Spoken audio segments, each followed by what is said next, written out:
ধৈর্য ধারণ করা, সবর করা, এটা দুনিয়াতে যত কঠিন ইবাদতগুলো আছে, কঠিন কাজগুলো আছে, এর মধ্যে একটা কাজ।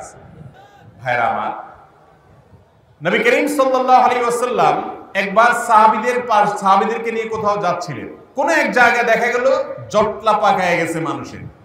জিজ্ঞেস করলেন কি হচ্ছে এখানে? বুখারীর হাদিস। তো বলা হলো তাকে যে এখানে কুস্তি লড়াই চলছে, প্রতিযোগিতা চলছে, কুস্তির কম্পিটিশন চলছে। এর মধ্যে একজন কুস্তিগীর পাওয়া গেছে, তার সাথে কেউই পারতেছে না, সে সবাইকে কুপকাত করে ফেলতেছে, বিশাল বড় বাহাদুর। তো এটা আশ্চর্য হয়ে সাহাবীরা অন্যরা সবাই দেখছিলেন। তখন নবীজি সাল্লাল্লাহু আলাইহি ওয়াসাল্লাম বললেন, শুনো, তোমাদেরকে আমি এই লোকের চাইতেও বড় বাহাদুর এবং বীরের সাথে পরিচয় করাই দিব, তোমরা চাও?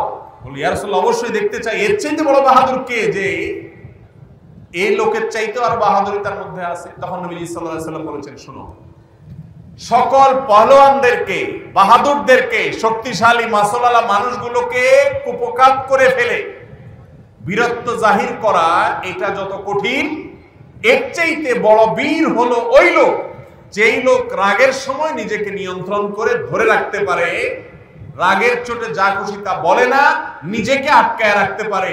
10 জন শক্তিশালী ফলোয়ানকে আটকায় রাখা, এটা যত কষ্টের, নিজের রাগটারে আটকায় রাখা তার চেয়ে বেশি।